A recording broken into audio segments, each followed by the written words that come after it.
फारूक भाई, मैंने सीनियर सियासतदान आपको इसलिए कहा क्योंकि मैं चाह रही हूँ कि इस बात का जवाब आपसे ही ले लूँ। क्या पीर से सर हम आपको फिर एमकेएम का सीनियर रहनुमा कहने लगेंगे सर? देखिए, मैं तो कल भी खुद को एमकेएम से अलग नहीं समझता था, आज भी नहीं और आइंदा भी नहीं, इसीलिए मैंने कोई नई जमात नहीं बनाई। फिर मेरे विजन में अल्लाह का फजलो करम है, सीनियरिटी कहें, तजुर्बा कहें, जो जायज़ा लेके तजिया करने का अल्लाह ताला ने एक वो दिया है।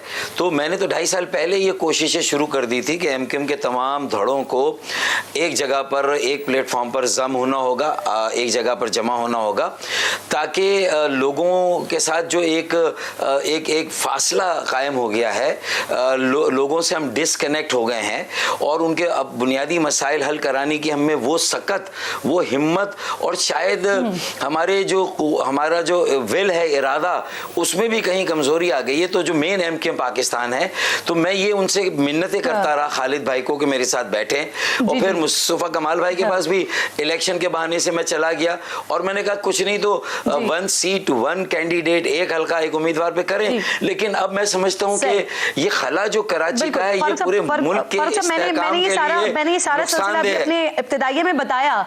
मुझे ये बताइए कि अब पीर से क्या देख रही हूँ मैं कि आप पीआईबी के बजाय आप हैदराबाद में जाकर बैठेंगे, तंजीमी मामलात सारी एमकेएम की देख रहे होंगे आप।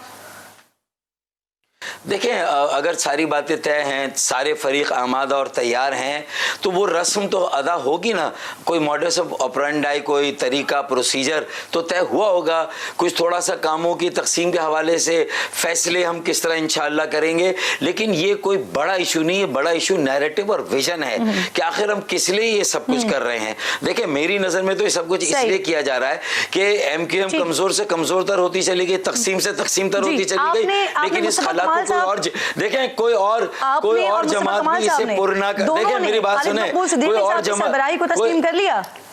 देखे कोई और जमात भी इसे पुर नहीं कर सकी, तो पहले इस खला को पुर होना चाहिए। और एक एमकेएम का यह सासा नजरिया था कि एक मिडिल क्लास पढ़े लिखे नौजवानों का सियासी अमल, उसी का दोबारा इजरा होना चाहिए। और अब हमारी उम्र के रहनुमाओं से, कारकुनों से बात 35-40 साल से कम उम्र के लोगों को तंजीमी सतह पर भी और सियासी नुमाइंदगी में भी मुंतकिल होनी चाहिए। ये हमारा गोल और विजन होना चाहिए, तंजीमी एतबार से, सियासी एतबार से।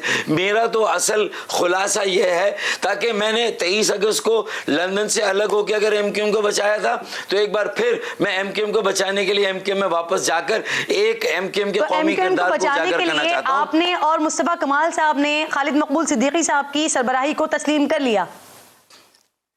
मेरे ख्याल में आपका ये सवाल मुझसे तो बनता ही नहीं है। मैंने तो जब मेरे घर आए थे कुछ माह पहले, जब ज़िमनी इलेक्शन हो रहा था, मेरी वालदा का इंतकाल हुआ था, तो मैंने 3 नशिस्तों में उनसे कहा कि मुझे आपकी कन्वीनरशिप नहीं चाहिए, मेरा सरबराही का झगड़ा नहीं है, मेरे लिए किसी पोजीशन का भी झगड़ा नहीं, लेकिन नैरेटिव, विजन और आगे का रोड मैप अगर हम ये तय कर लें, तो हम 40 ओवर खेल चुके हैं, 10 ओवर रह गए, पिछली गलतियों से गुरेज करना है और इस मैच को भी बचाना है। और अगले मैच की क्या हम अगले के सरबराह खालिद मकबूल सिद्दीकी हैं, हाँ या नहीं? है ना, उसमें कोई अवाम ही नहीं है। मुझसे तो ये सवाल होना नहीं चाहिए। हाँ, मुस्तफा भाई बताएं कि वो जी नए सेटअप में सर आपको पार्लिमानी और सिफारती कमेटी का सरबराह मुस्तफा कमाल साहब और अनीस कायम खानी साहब को तंजीमी उमूर दिया जाना है, ऐसे मामला तय हुए हैं। देखें, कम से कम हम सब अभी तक एक साथ नहीं बैठे, पहली बात।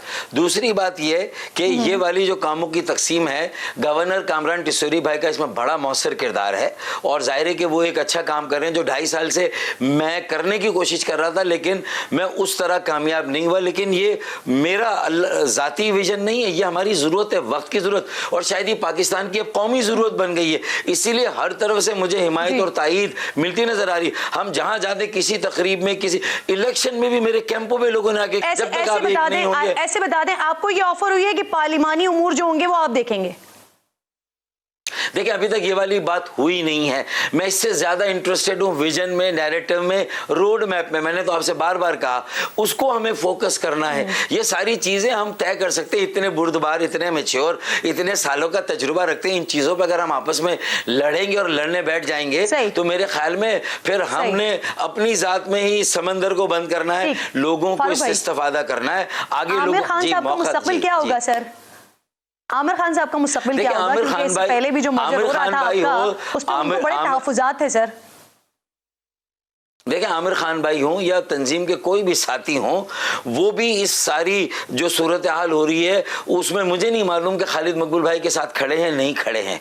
अगर खड़े हैं तो खालिद नज़र नहीं आ रहे, और नज़र नहीं आ रहे तो क्यों नहीं आ रहे, ये मेरे पास इसका जवाब नहीं है। तो ये तो राब्ता कमेटी किसी का भी फैसला करेगी भाई। देखिए, मेरा फैसला भी राब्ता कमेटी ने किया, गलत किया, सही किया। क्या होगा सर? देखिए, मैं किसी के मुस्तकबिल के बारे में मैं क्यों जज बनूं, फैसला दूं? ये मेरा इख्तियार नहीं है, ना मेरा मनसब है, ना मुझे करना चाहिए।